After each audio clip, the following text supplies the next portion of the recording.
It's called tufa, and if you've ever seen it before, you know exactly where we are. Mono Lake, California, one of the oldest and most unusual lakes in North America.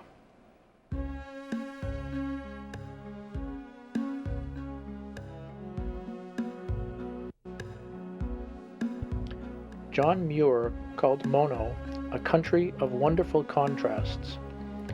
For example, the lake itself is over 700,000 years old, but Paoha Island is thought to be only 200 years old.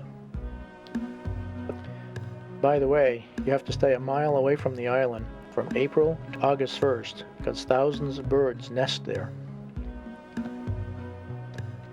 Those mountains are over 11 million years old, but just to the south is the youngest mountain range in North America. One of these craters erupted only 600 years ago.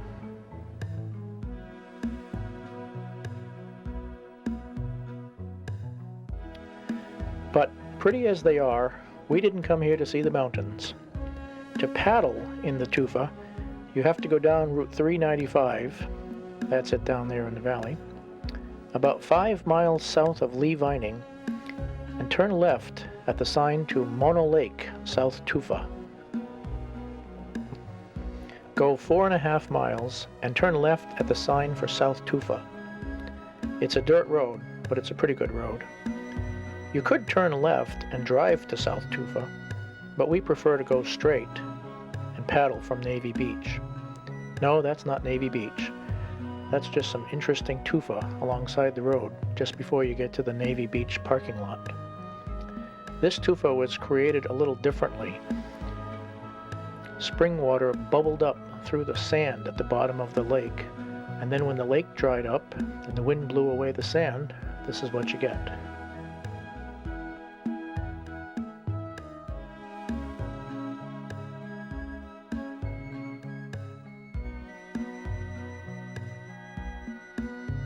This is the Navy Beach parking lot. It only holds a couple of dozen cars and it gets pretty full on weekends, so you might want to try to get there early.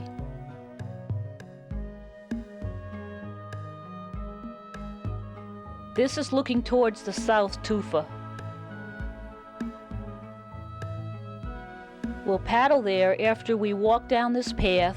It's about 100 yards to the shore, and put in our boats. Just offshore is an osprey nesting site. You're supposed to stay at least 200 yards away from this.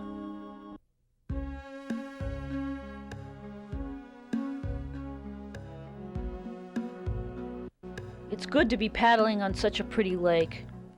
It's also a big lake, 13 miles long and 8 miles wide, large enough to provide a good day's paddle.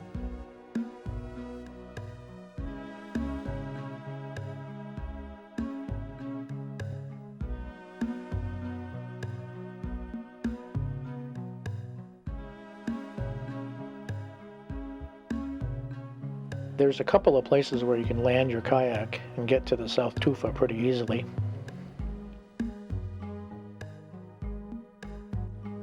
The tufa you see on land look a little different than the tufa in the water. They've been exposed to the wind and the rain a lot longer. People are walking around them, breaking off little pieces as souvenirs. They have a kind of a softened look. There's also bushes growing around them.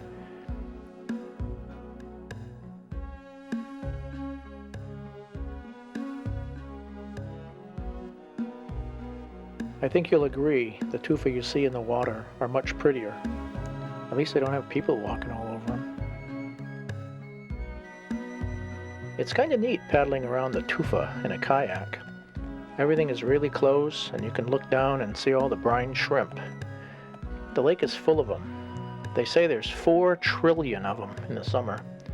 That's what brings the thousands of birds, more than 80 species.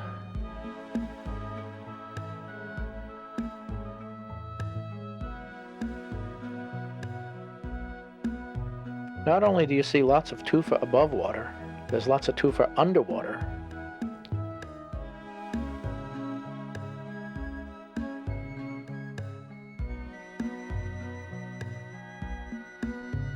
That bubbling is a tufa still growing. I tried to get an underwater picture of the vent. There it is right there. You see it? That's how the tufa are formed.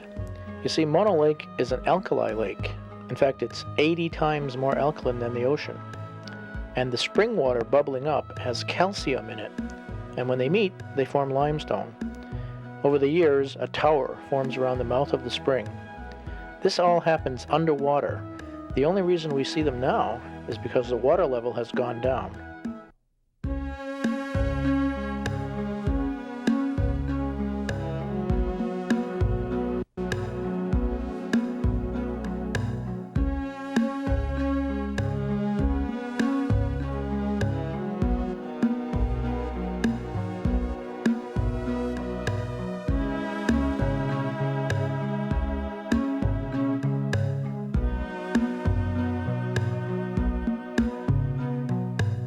It's so beautiful and calm here early in the morning.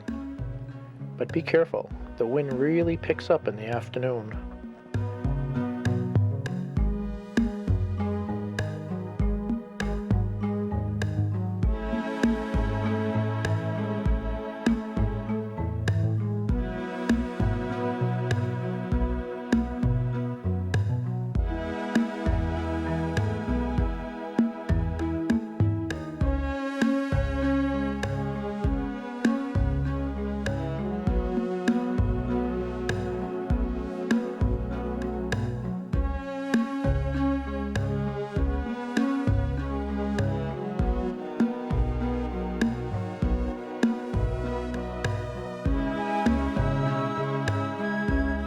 Couldn't get over the variety of tufa we saw.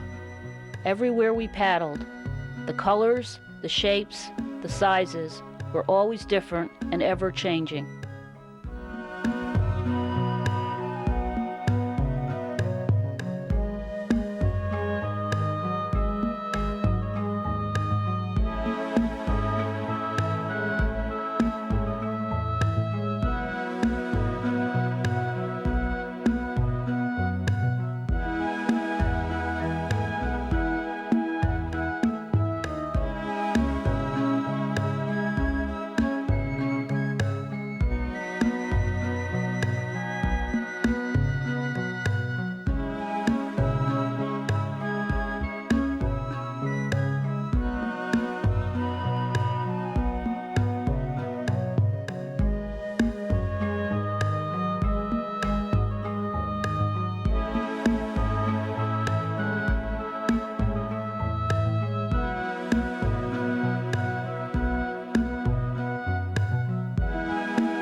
That's the end of South Tufa, but there's another tufa area about an hour's paddle from here that's even nicer.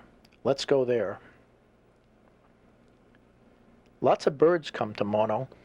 In the summer, some 150,000 phalaropes drop by for lunch, and in the fall, an incredible 800,000 grebes fight over the leftovers. We saw this flock of seagulls drinking in some fresh water from this stream. Apparently they do that to clean out some of the salt water. Maybe they have to because Mono is twice as salty as the ocean.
There are actually 5 major areas of tufa. This is probably the most isolated and least visited.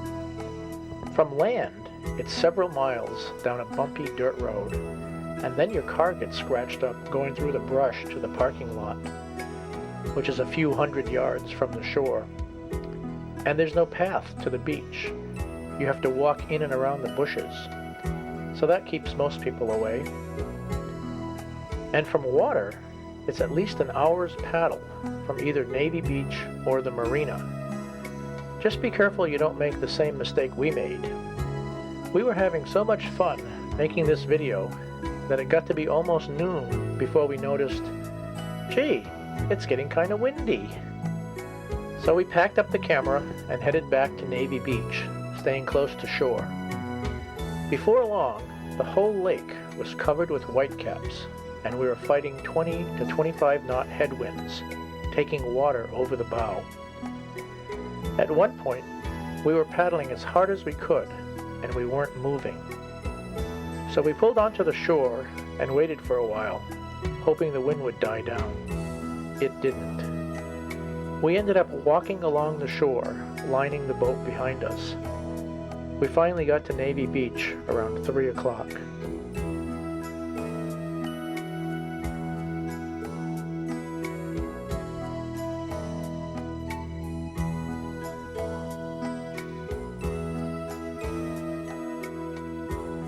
I wonder why the osprey is here. Supposedly they only eat fish, and there are no fish in the lake.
It's called tufa. Now that you've seen it, you know a little bit about what it's like on Mono Lake, California.